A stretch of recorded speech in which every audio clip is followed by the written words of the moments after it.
जय हिंद, नमस्कार। Career wing पर आपका बहुत बहुत स्वागत है। Class 12th physics chapter number 4 हमने 3 क्लास एमसीक्यूज़ का फिनिश कर लिया। चैप्टर 1, 2 और 3। आज चौथा दिन है। चैप्टर नंबर 4 का इंपॉर्टेंट क्वेश्चन देखना है एमसीक्यूज़ का। देखिए, पहला, चुंबकीय क्षेत्र की तीव्रता का CGS मात्रक।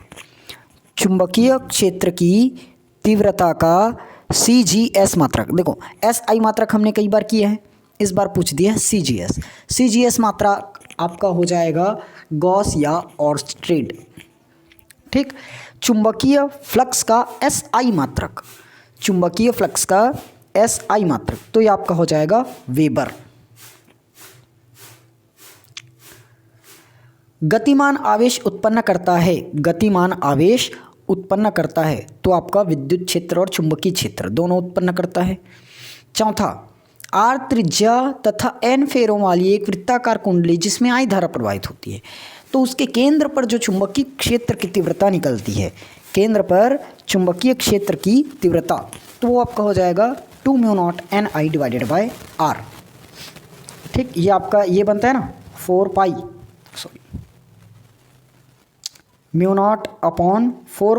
ये बनाते हैं ना, ऊपर और नीचे करना पड़ता है गुणा 2 से, तो ये व्यंजक है। खैर, आप लोग वहाँ पर देख सकते हैं।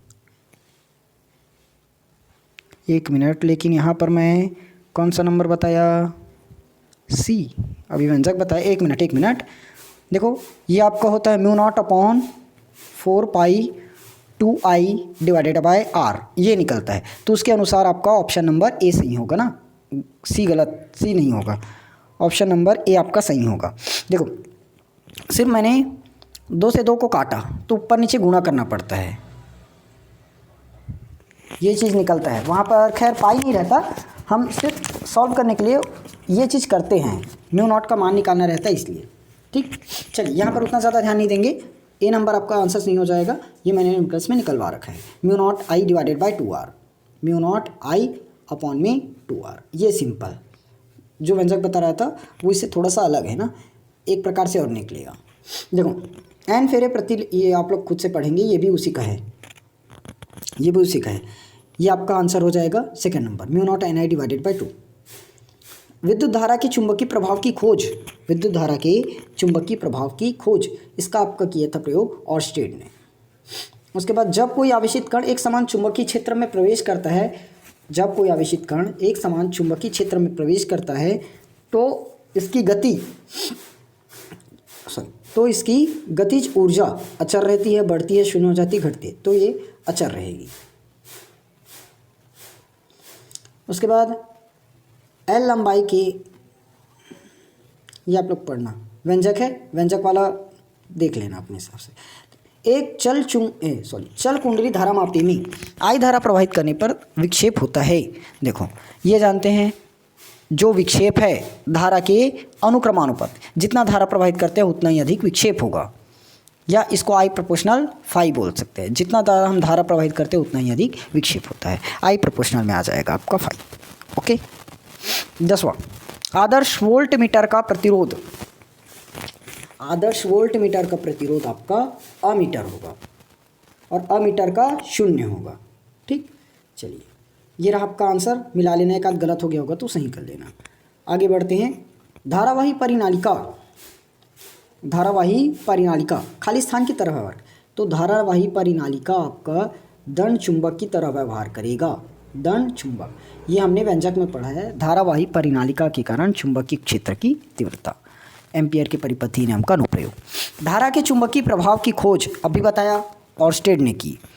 स्थिर आवेश केवल विद्युत क्षेत्र उत्पन्न करेगा, लेकिन गतिमान आवेश चुंबकीय क्षेत्र और विद्युत क्षेत्र दोनों उत्पन्न करेगा। धारावाही चालक खाली स्थान क्षेत्र उत्पन्न करता है, तो धारावाही चालक आपका चुंबकीय क्षेत्र उत्पन्न। एक आदर्श अमीटर का प्रतिरोध, अब भी बताया था, अमीटर का प्रतिरोध 0, वोल्ट मीटर का प्रतिरोध अनंत। साइक्लोट्रॉन की सहायता से किसको त्वरण नहीं किया जा सकता? इलेक्ट्रॉन को त्वरित नहीं कर सकते। जब 2 समांतर धारावाही चालकों में एक ही दिशा में बल हो, तो उनके बीच आकर्षण बल और अलग अलग दिशा में हो जाता है तो विकर्षण यानी कि प्रतिकर्षण बल। इसको मैंने करा रखा है, ये भी व्यंजक ही है। अब भी जस्ट कुछ ही दिन पहले ये अनुप्रयोग खत्म हुए हैं क्लास में, ठीक। वीडियो भी अभी अवेलेबल है, अपलोड है। आदर्श वोल्ट मीटर का प्रतिरोध अब भी बताया, अमीटर का प्रतिरोध 0, वोल्ट मीटर का प्रतिरोध अनंत, कई बार हो गया। धारामापी को अमीटर में बदलने के लिए, धारामापी को अमीटर में रूपांतरित करने के लिए इसको कुंडली के साथ खाली स्थान क्रम में अल्प प्रतिरोध का शंट जोड़ा जाता है, तो ये आपका हो जाएगा समांतर, ठीक। और वोल्ट मीटर वाले में श्रेणी। धारावाही वृत्ति कुंडली के केंद्र पर चुंबकीय क्षेत्र उसके तल के अक्ष के, उसके तल के लंबवत होगा, तल के लंबवत होगा। ओके, ठीक। चलिए ये आपके आंसर्स मिला लेना, आगे देखते हैं। देखो बायोसेवर्ट का नियम, बायोसेवर्ट का नियम हो जाएगा आपका ideal sine theta divided by R square, ideal sine theta divided by R square. और धारावाही वृत्ति कुंडली के केंद्र पर चुंबकीय क्षेत्र की तीव्रता, तो इसका केंद्र पर आपका ये निकल जाएगा μ0/2 पाई ए, सॉरी μ0/4 पाई 2 पाई NI में ए। चुंबकीय क्षेत्र में धारावाही में निकलेगा ये आपका, हाँ ये IBL साइन थीटा ये निकलता है, ठीक। अच्छा लंबे रिज्यू रेखीय लॉरेंज बल बचा, लॉरेंज बल आपका होता है QVB साइन थीटा, लॉरेंज बल QVB साइन थीटा, ये रहा। लास्ट वाला बचा वो आपका हो जाएगा आपका ऑप्शन नंबर ये ई, मिला लेना आंसर, ये रहा, ठीक। नीचे आ जाते हैं, इसको आप लोग देख लेना, 3 ही तो है, करवा दूं क्या? चलो देखते हैं।